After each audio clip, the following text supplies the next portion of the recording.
En fait, moi, c'est vraiment une opportunité qui m'a été offerte par François-Xavier Fauvel. Tu vois, c'était pas du tout une vocation de ma part. Je veux dire que les choses sont faites de manière assez inopinée. Mais vraiment, vraiment, franchement inopinée. Ouais. C'est qu'en fait, il y a plus de 15 ans maintenant, FX était déjà, FX et François-Xavier Fauvel était déjà en Éthiopie, il avait passé 1 an en Éthiopie à peu près, je crois, quelque chose comme ça. Et à cette époque-là, il avait commencé à nouer des relations avec des archéologues éthiopiens, notamment avec Asomoro Dessier, donc actuellement le co-directeur de la fouille que tu as. Et dans le cadre de ces coopérations, Assa était venu passer 3-4 mois, je crois, en France, dans l'optique, tu vois, de faire une petite tournée des sites, enfin de certains sites paléolithiques ou même préhistoriques en général, il y avait aussi du néolithique français, pour voilà, nouer un peu des relations, voir un peu d'échanges méthodologiques, de questionnements, etc. Et du coup, FX m'avait dit, est-ce que tu es prêt à apprendre à Samolo, tu vois, sur ton chantier? J'avais dit, bah oui, bien sûr, au contraire. Et ça, c'était en 2001. Tu vois, donc il était venu à Régissement. Voilà. Donc il était venu à Régissement Le Haut, passer un séjour avec nous. On s'était bien entendu, mais à ce moment-là, j'avais aucune, mais vraiment ni d'idée, ni même aucune prétention, tu vois, qu'un jour je me retrouverais dans son pays, quoi.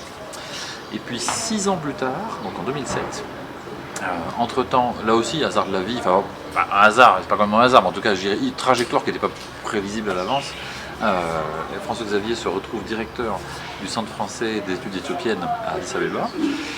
Et puis il fait un petit bilan, tu vois, sympa le petit bruit de chasse d'eau en arrière-plan.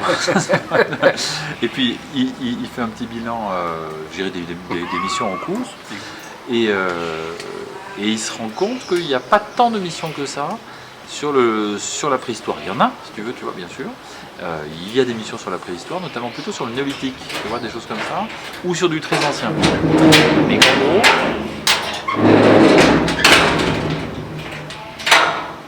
donc il se rend compte qu'il n'y a pas tant de missions que ça sur la préhistoire, tout du moins sur ce tronçon chronologique qu'est le Late Stone Age plutôt ancien. Donc l'Éthiopie évidemment est très célèbre pour les phases très très anciennes, donc là naturellement il y a beaucoup d'équipes internationales, il y a entre nous une très grosse concurrence, tu vois, autour des recherches sur le très ancien.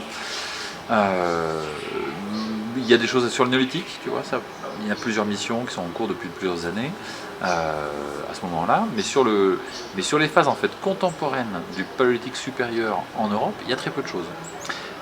Et ça, je trouve que c'était un joli, voilà, il me propose ça, c'est un joli challenge, tu vois, de voir. Et en fait, je savais déjà un peu pourquoi, parce que je m'étais quand même, entre-temps, malgré tout, la rencontre avec Asamolo m'avait amené, tu vois, un peu à me pencher sur l'Éthiopie. Et je me disais que c'est assez frappant qu'en gros, nous, les préhistoriens internationaux, notamment européens, s'intéressent à l'Afrique tant qu'elle est le berceau de maturation de l'homme moderne. Et quand l'homme moderne sort d'Afrique pour aller se disséminer sur le reste du monde, notamment en Europe, où il invente l'art pariétal, du coup l'Afrique cesse d'être très intéressante. Et on ne retrouve de l'intérêt pour l'Afrique qu'avec la néolithisation, c'est-à-dire vraiment tu vois, au cours de l'Holocène. Et ça veut dire qu'en gros, tu avais 30-40 000 ans, tu vois, typiquement les 40 000 ans contemporains du paléolithique supérieur en Europe, où en fait on savait très peu de choses, en tout cas sur l'Éthiopie. Ça, je m'en étais rendu compte par mes lectures et par différents échanges que j'ai pu avoir. Donc j'ai dit banco à FX en disant ok, on peut monter une mission, mais moi ce qui m'intéresse c'est d'essayer de travailler sur ce segment de temps, tu vois, entre grosso modo moins 40 000 et moins 10 000. Et donc fort de ça, on contacte Assamolo Dessier qui se révèle tout à fait intéressé lui pour monter une mission avec nous, en tout cas participer au montage d'une mission. Et on débarque en 2007 de manière vraiment, alors là je dois reconnaître que on est arrivé, c'était rigolo parce que moi je connaissais rien, quoi. Et le truc le plus rigolo, c'est que l'Éthiopie, les fouilles fonctionnent comme des concessions minières, tu vois ce que je veux dire. Enfin, en tout cas, sur un peu le mode de concession minière, c'est qu'on te dit voilà, vous définissez un périmètre. Alors le périmètre officiel, c'est 10 km sur 10 km, 100 km², c'est quand même très petit. Avant c'était un peu plus, comme qu'en 2007 en fait on a eu droit à une concession plus grande, mais en gros il faut trouver une concession. Donc moi je me rappelle très bien, j'avais jamais mis les pieds en Éthiopie, la littérature est quand même pas évidente à trouver, donc il y a plein de choses que je connaissais pas, etc. Je me revois devant une carte d'Éthiopie, en train de dire bon, où est-ce que tu vas aller, quoi, tu vois, voilà. Et je me mettais dans la peau, je me disais tiens, si un Éthiopien devait faire une mission en France, tu vois, il faut lui trouver un petit carré, tu vois, de 10 km de côté, poup, moi je vais aller, bon. Donc c'était pas simple, surtout qu'il y avait plusieurs paramètres en fait qui rentraient en ligne de compte. Moi je savais que je pouvais pas partir plus de 15 jours parce que les obligations, tu vois, de professionnels et personnels font que, tu vois, j'ai déjà une fouille à Régissement, à cette époque-là je l'avais déjà, etc. Donc je savais que je pouvais pas partir plus de 15 jours, donc il fallait une mission proche d'Addis Abeba, tu vois, enfin, pas un truc à l'autre bout du pays. Je vois les missions, tu vois, dans les Lomo par exemple, c'est des très grosses logistiques, tu vois, c'est plusieurs jours de 4x4, avec tout le matériel, des tentes, amener des cuisiniers, tu vois, c'est une très très grosse infrastructure. Moi je voulais pas ça, je voulais une chose beaucoup plus légère, et aussi, je dois le reconnaître, plus confortable, tu vois, je voulais pas partir, tu vois, au fin fond du pays. Je m'étais dit, on va trouver quelque chose d'assez confortable. Donc en gros, j'avais regardé un peu dans un rayon de 3-4 heures d'Addis Abeba, par la route plutôt bonne, avec si possible dans le coin des hôtels, des restaurants, tu vois, qui sans être très confortables, permettent quand même d'avoir d'être moins, enfin, d'avoir moins d'investissement sur le côté logistique, de simplifier la logistique, voilà, c'est ça que je voulais dire. Donc fort de ça, en fonction de mes lectures et de ces paramètres, je dois reconnaître assez personnels ou d'organisation, on a identifié la zone du lac Zouaï. On s'est dit voilà, on est au milieu du Rift, on sait qu'il y a des industries Let's Stone Age dans ce coin-là. Elles ont été fouillées il y a déjà 40 ans par des équipes américaines dans les années 70, mais depuis personne n'y a retravaillé. Géographiquement, c'est une zone intéressante parce qu'on peut penser qu'on est quand même dans la vallée du Rift, dans une zone de passage, ou pas d'ailleurs, tu vois, éventuellement, peut-être pas, mais en tout cas qu'on est dans une zone qui est intéressante géographiquement à étudier. On sait qu'il y a de l'obsidienne à profusion, donc on sait aussi que les industries du coup lithique vont être favorisées dans leur expression technique par la qualité de l'obsidienne qui se trouve sur place. Et donc ben voilà, je prends ma carte en fonction de ces paramètres et puis hop, touc, je dessine un carré en l'occurrence plus grand que 10 sur 10, hein, plutôt du 20 sur 20, voire presque du 30 sur 30, tac, et j'envoie ça aux autorités éthiopiennes qui me disent d'accord. Première fois que tu es allé en Afrique? Non, pas première fois. Là aussi, grâce à François-Xavier Fauvel, en fait, moi j'avais pas une vocation d'africaniste au départ, hein, c'est une question d'amitié, hein, tu vois, c'est vraiment, j'étais déjà allé avec lui en Afrique du Sud, enfin en Afrique australe d'ailleurs, parce qu'on avait fait Botswana, Namibie. Lui, quand il faisait sa thèse à la fin des années 90, on avait fait un petit voyage ensemble, on s'était fait Namibie, Afrique du Sud en 97. Et je mets de côté l'Afrique du Nord où j'avais déjà été, toi, en Égypte, etc. Mais en Afrique subsaharienne, j'avais donc j'avais une petite connaissance d'Afrique australe. En revanche, jamais mis les pieds en Afrique de l'Est, mais en Afrique de l'Ouest, d'ailleurs, j'ai toujours pas mis les pieds d'ailleurs, mais en Afrique de l'Est, jamais. Donc c'était vraiment une découverte, ouais, dans tous les sens du terme. Comment tu as initié la mission ethno-archéologie? De celle que pilotée par Jessie. Alors, l'idée, tu vois, de cette mission, c'est vrai qu'on s'est toujours dit que cette mission devait servir un peu de nous. Il y a notre mission à nous, avec nos problématiques, etc. Très, tu vois, géologiques et archéologiques combinées. Mais on a tout de suite pensé avec Romain, tu vois, avec qui on a monté ça, FX, que ça devait aussi servir un petit peu, tu vois, de table d'hôte, tu vois, à d'autres missions possibles. Donc en fait, il y a 3 missions, si tu veux, 3 programmes, on va dire, qui se sont greffés à notre mission, qu'on a aidé, qu'on a suscité, ou dans certains cas, en tout cas aidé, et qui ont pris plus ou moins leur autonomie. Il y a eu un premier programme, c'est sur les gîtes d'obsidienne, tu vois, donc ça nous intéressait directement, de voir un petit peu d'où venait l'obsidienne, tu vois, taillée par nos bons hommes. Et donc là, on a pris contact avec Lamia Khalidi, qui à cette époque-là travaillait au Yémen, mais voulait passer, tu vois, en Afrique de l'Est pour justement avoir une comparaison, tu vois, entre les obsidiennes qu'elle avait étudiées au Yémen et celles d'Afrique de l'Est. Donc on a accueilli Lamia dans notre mission et depuis lors, Lamia a développé ses propres missions en Éthiopie. Ça c'était la première expérience, je pense, il me semble. Puis deuxième expérience, effectivement, il y avait Jessie, donc Jessie Poliez. Nous, on trouvait des céramiques, tu vois, dans les parties vraiment les plus récentes de nos remplissages, de nos séquences, et on était incapable, tu vois, de les caler dans le temps, parce qu'il n'y avait pas de référentiel archéologique sur ces céramiques. Donc là, le point de départ, en fait, c'était vraiment de faire venir Jessie pour qu'elle étudie les céramiques. Mais d'emblée, on savait bien, si tu veux, qu'en gros, c'était pas ça le plus intéressant. Le plus intéressant, c'est peut-être de développer d'abord une approche ethno-archéologique, qui permettrait peut-être éventuellement de remonter dans le temps pour voir justement ces traditions actuelles, on pouvait arriver à leur donner une historicité à travers l'étude. Donc Jessie est venue pour la première fois, je crois, en 2011, et donc là, dans le cadre de la mission, puis elle, très vite, hop, elle a développé sa propre mission ethno-archéologique, tu vois, qui a pris son indépendance par rapport à nous, et c'est très bien. Et le troisième volet, je dirais, qui lui aussi... Une question. Pardon. C'est qu'il fallait savoir qu'il y avait une population de... Alors ça, je dois reconnaître que moi, je ne le savais pas. Je savais simplement qu'il y avait des céramiques éthiopiennes, tu vois, produites actuellement, utilisées actuellement, notamment, tu vois, toutes les céramiques qui sont utilisées pour le café, par exemple, tu vois, Donc ça, on s'en doutait, mais honnêtement, quand Jessie est venue, on ne maîtrisait pas du tout la richesse qu'elle allait rencontrer, et grâce à elle, là c'est elle qui a développé, tu vois, voilà, ça j'en avais aucune idée.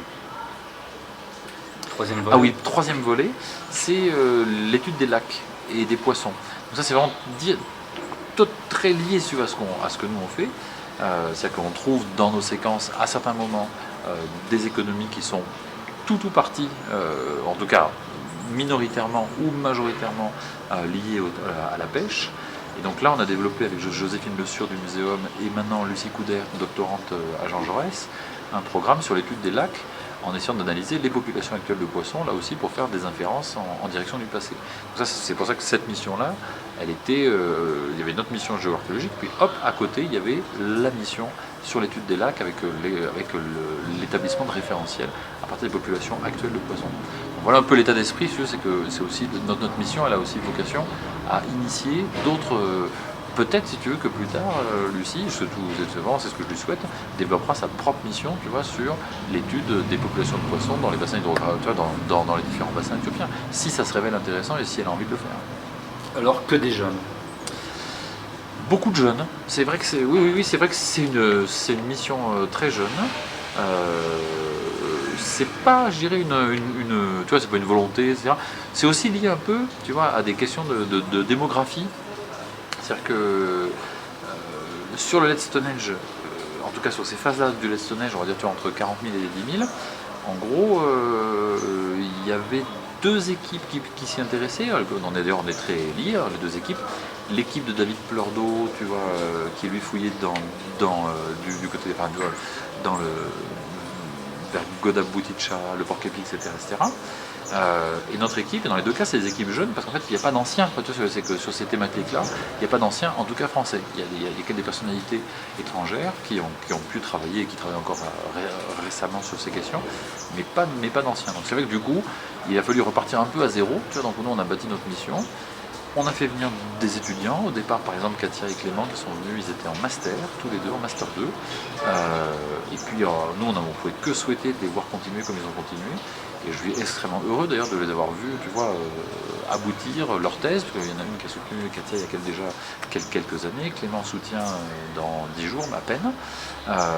Donc ils ont vraiment totalement pris, je dirais, le mort aux dents, tu vois, de cette mission, et j'en suis extrêmement heureux. Et là, je dirais, Lucie, c'est maintenant la nouvelle génération, avec un autre enjeu maintenant qui est de faire venir des collègues éthiopiens, enfin des étudiants et des collègues éthiopiens, et ça a aussi été amorcé depuis quelques années, notamment grâce à Clément qui a tutorisé des travaux, et là on espère bien voir par exemple Bayelou Apté, qui faisait partie de notre mission, pouvoir continuer à travailler avec nous. Donc lui aussi un jeune. Voilà, donc c'est vrai que oui, c'est une mission jeune, on est presque les plus vieux tous les deux, quoi. Alors on vous donne une concession. On pourrait penser aux chercheurs d'or un peu quelque part, mais là on ne cherche pas de l'or, on cherche de la connaissance, on cherche l'histoire de l'humain. Est-ce qu'il y a vraiment des champs importants de découverte à faire? Alors ça, j'en suis persuadé.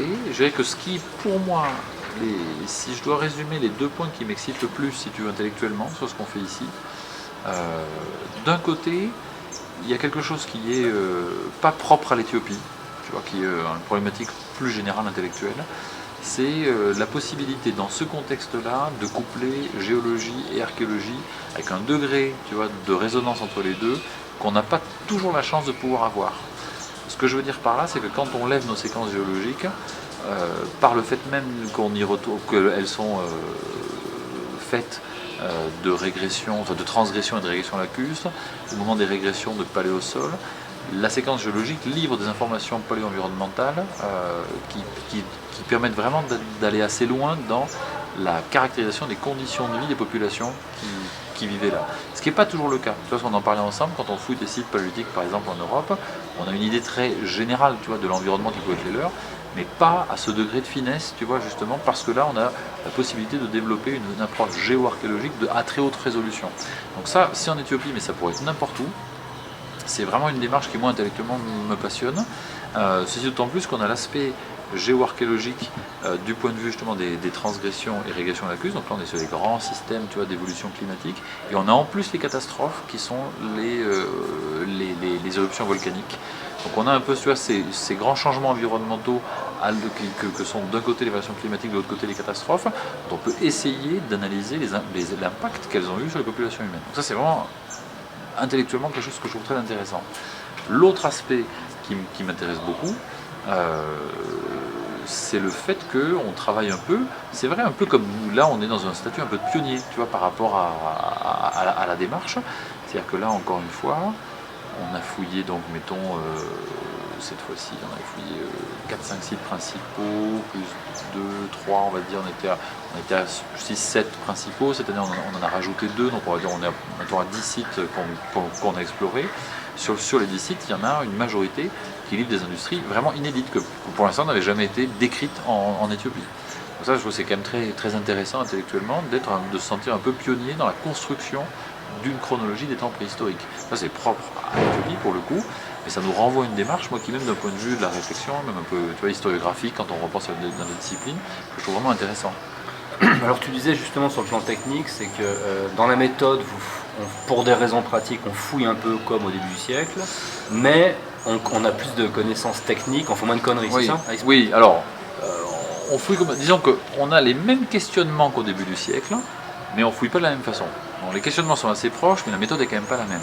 Le questionnement, effectivement, c'est établir une séquence. C'est repérer dans le paysage quels sont les contextes géomorphologiques qui permettent d'avoir des enregistrements archéologiques, et de voir comment ils peuvent se compléter les uns les autres.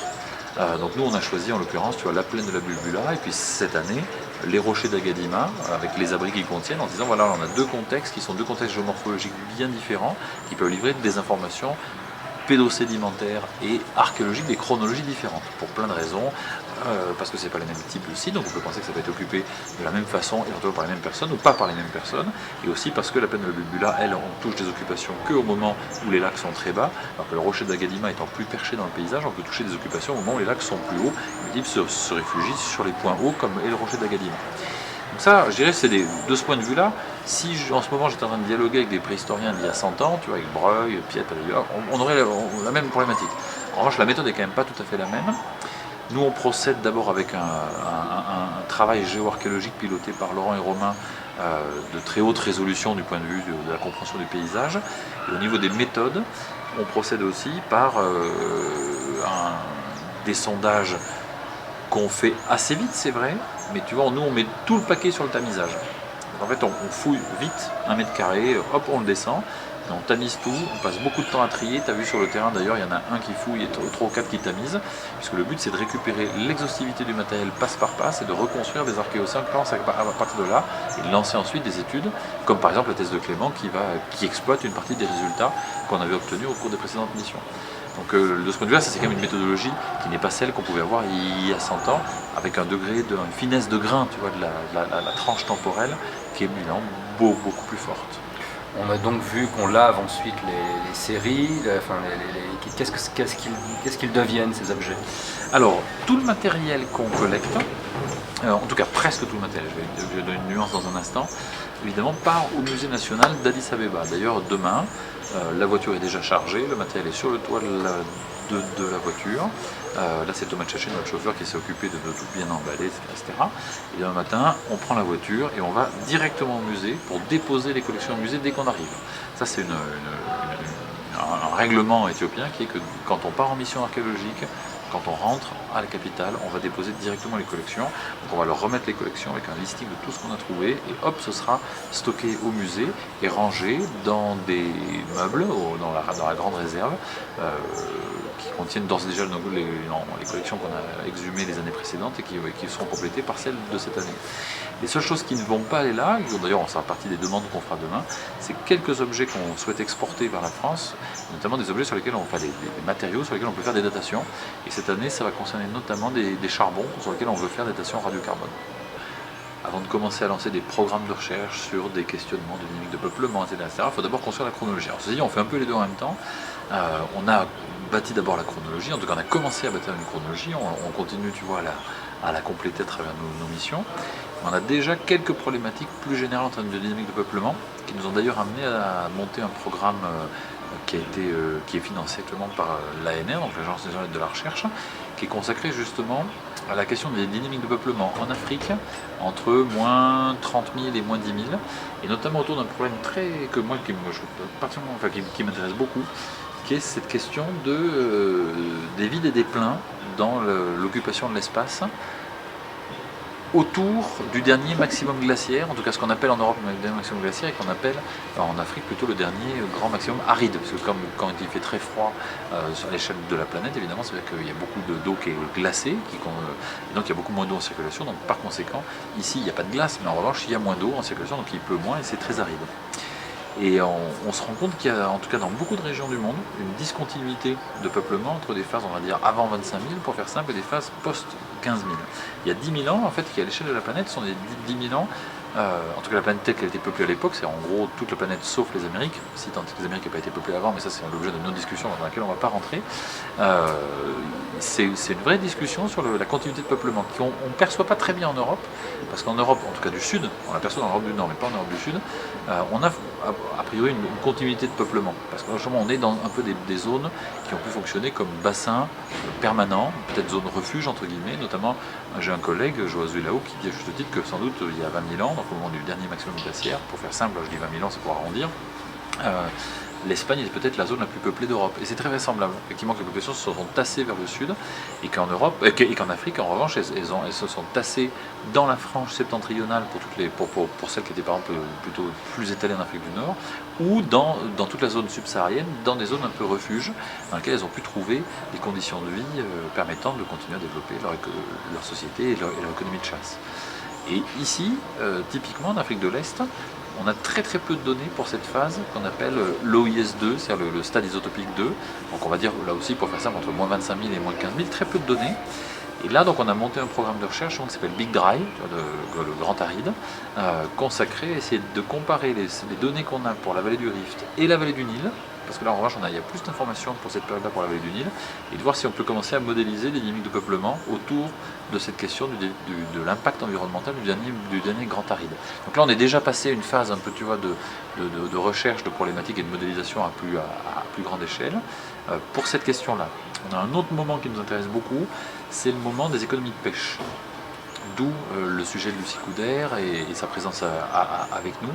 C'est à quel moment est-ce que se met en place dans la préhistoire africaine, comme ailleurs dans le monde, mais en l'occurrence nous ce qui nous intéresse c'est ici la préhistoire africaine, l'Afrique de l'Est, le moment où des populations vont se porter, voire se spécialiser sur l'économie de pêche. Et quelle incidence ça a pu avoir du point de vue justement de leur fixation dans le territoire. Parce que la grande différence avec les économies de pêche, c'est qu'après tu pêches dans des lacs où la ressource est plus ou moins pérenne, et ça peut favoriser des phénomènes de sédentarisation des populations, de fixation des populations dans un paysage, dans un territoire donné. Et ça, la question c'est à quel moment est-ce que ça se met en place ici. Et pour l'instant, on commence à avoir des premiers éléments de réponse au début de l'Holocène, en l'occurrence, un des sites qu'on a sondé, qu'on a ressondé cette année, Déclat W2S1.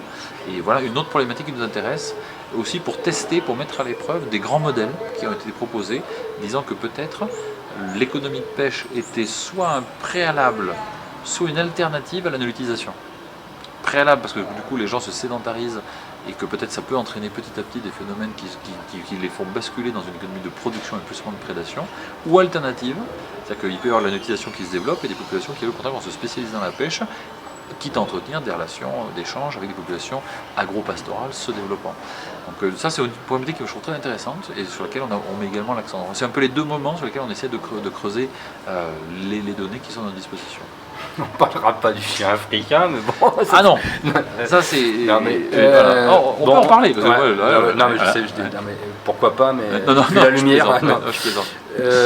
Alors justement, le préhistorien, au fond, vient en Éthiopie, s'occupe, on va dire, de certaine manière, des populations passées, et il côtoie des populations contemporaines. Ben oui. Alors on en parlait l'autre jour à table, c'est vrai que ça c'est quelque chose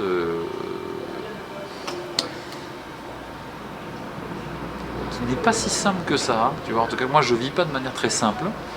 c'est que c'est vrai que là, tu vois, on vit au milieu des populations, tu vois, d'agriculteurs oromo, que ce soit au DKWD, que ce soit à Gadima, dans les 2 secteurs qu'on a fouillés cette année, tu nous as vus entourés par les villageois qui viennent nous voir, avec leurs troupeaux, leurs enfants, etc. etc. Et c'est vrai qu'on ne s'intéresse pas à eux, on n'est pas là pour eux. Nous, on est là plutôt pour s'intéresser à une forme de préhistoire un peu universelle, en tout cas, elle est propre à l'Éthiopie, mais en tout cas pour mener dans ce terrain-là éthiopien des réflexions à vocation plutôt universelle sur l'évolution de l'homme et de sa société au cours du Pléistocène. Et on n'est pas là, effectivement, on n'est pas en train de venir travailler sur leurs ancêtres. Tu vois, c'est que. Alors, ça devient un peu le cas dans les démarches ethno-archéologiques comme celle que Jessie entreprend. Mais nous, on travaille sur des phases qui sont plus anciennes, pas forcément très anciennes, parce qu'on a fouillé pas mal de sites aussi Holocène, mais à fortiori, quand on est sur des sites très anciens, on est vraiment déconnecté, je dirais. Alors, c'est vrai que c'est pas si simple, parce qu'on vit au milieu d'eux, on est chez eux, et en même temps, on ne travaille pas sur eux. La question, c'est est-ce qu'on travaille aussi pour eux? Voilà, ça c'est une vraie question, et je dois reconnaître que pour l'instant, à mon grand, oui, à un certain regret, mais j'ai pas fait ce qu'il fallait pour ça. C'est pas encore le cas. Tout ce que je veux dire, c'est que on travaille, je pense, pour l'Éthiopie, au sens où notre mission, tu vois, c'est une mission franco-éthiopienne. Nos collections vont au musée d'Addis Abeba. Elles vont être présentées tôt ou tard. Elles le sont déjà en partie d'ailleurs dans les collections, dans les présentations du musée. Donc, je veux dire, on enrichit le patrimoine éthiopien. On essaie d'enrichir le patrimoine éthiopien. Mais ça, il faut bien reconnaître que ça va intéresser surtout, tu vois, des gens d'Addis Abeba, de la capitale, des intellectuels éthiopiens. Et d'ailleurs, de ce point de vue-là, on est très heureux, ça c'est vrai, de participer à notre petit niveau à la montée en puissance qu'on ressent très fortement depuis quelques années de cadres intellectuels éthiopiens dans une jeunesse, tu vois, éthiopienne intellectualisée. Il y a une grosse tradition, tu vois, universitaire en Éthiopie. On voit très bien à quel point elle se développe. En revanche, à quel niveau vont se faire les retombées pour les populations d'agriculteurs, tu vois, des oromos dans lesquels on travaille? Pour l'instant, très peu. Il faut bien reconnaître que très peu. Voilà. Pour ça, qu'est-ce qu'il faudrait? Il faudrait qu'à un moment donné, on vienne faire des cycles de conférences, ou je sais pas quoi d'ailleurs, et ce serait à mon avis compliqué à mettre en œuvre.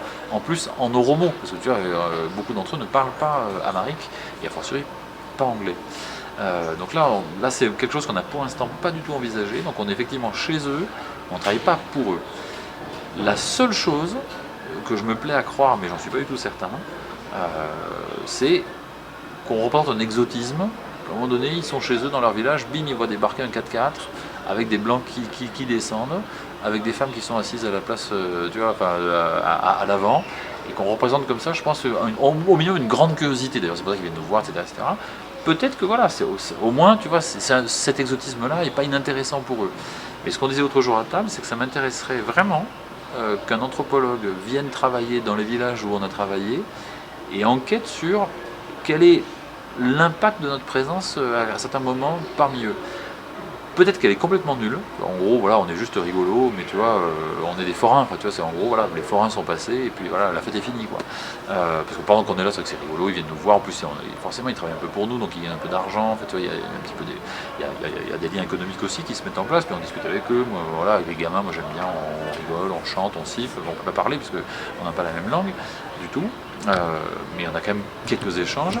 Donc soit on est juste comme ça, hop, les forains sont passés, mais voilà, ça a disparu. Soit peut-être ça a un petit impact, positif ou négatif, tu vois. Ça, j'en sais rien. Et ce serait assez intéressant. Mais j'en ai aucune idée, tu vois ce que je veux dire. Et nos collègues éthiopiens, avec lesquels on vient ici, qui sont des gens de la capitale, ne peuvent pas me le dire parce qu'eux aussi sont étrangers, si tu veux, ici. Objectivement. Ils sont relativement étrangers aussi. Alors, pas tous, parce que par exemple, là, il y en a certains qui sont d'origine oromo, qui connaissent bien la région, connaissent bien, tu vois, etc. Et puis même, je crois qu'ils me le diraient. Voilà, je ne sais pas. Voilà. Je ne sais pas quel regard que portent ces populations sur notre présence. Ils sont adorables, mais vraiment, ils sont très gentils, tu vois. Bon, d'abord, effectivement, il y a aussi un intérêt pour eux, parce qu'on les fait un peu travailler, ça fait un peu d'argent, mais ils sont vraiment profondément gentils. Moi, j'aime bien passer du temps avec eux, voilà, même si on ne veut pas beaucoup dialoguer. Mais quel impact ça a, j'en sais vraiment rien. Alors, la lumière descend inexorablement. Je vais te poser la dernière question. Enfin, bon, écoute, si tu veux.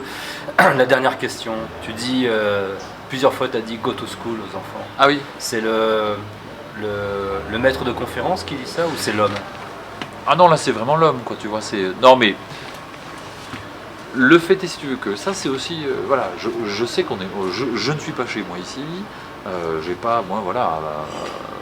Je n'ai pas donné de leçons et surtout pas voilà, à quiconque, etc. Il y a deux petits trucs, si tu veux, sur lesquels j'ai envie d'insister quand même.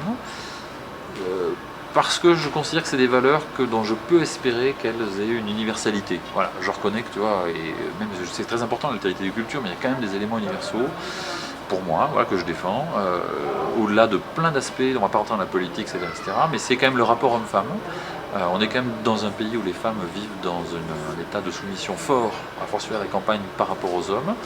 Et donc c'est vrai que, quand je disais tout à l'heure, tu vas me mettre comme voilà, que nous on est un groupe d'étrangers, les Faranges. Je pense entre nous qu'on apparaît vraiment comme des barbares et que donc nous ne sommes pas subversifs parce que nous sommes trop barbares pour être subversifs. Tu vois ce que je veux dire, c'est qu'on est tellement loin que du coup, heureusement, nous ne sommes pas subversifs, sinon, parce qu'on l'est. Je veux dire, le fait qu'on soit un groupe d'hommes et de femmes, tu vois, à égalité, que les femmes puissent monter à l'avant de la voiture, etc., c'est subversif. En tout cas, ça pourrait l'être. Eh ben, on le fait, et le fait est même, par exemple, tiens, typiquement, tu vois, il y a 2 jours, c'est des tout petits trucs, tu vois, mais on était entouré de plein de gamins, c'était la sortie de l'école, ils arrivaient, etc., et comme ça, alors qu'on le fait, tu vois, ça se fait sans qu'on y réfléchisse, mais tu vois, on allait monter dans la voiture, j'ai été voir Katia et Lucie, je dis, tiens, allez, l'une de vous, montez à l'avant. C'est rien, mais je vous dis, voilà, c'est juste pour que ces petites filles qui sont autour de nous, elles voient que les rapports hommes-femmes, tu vois, ça peut être basé sur un terrain d'égalité.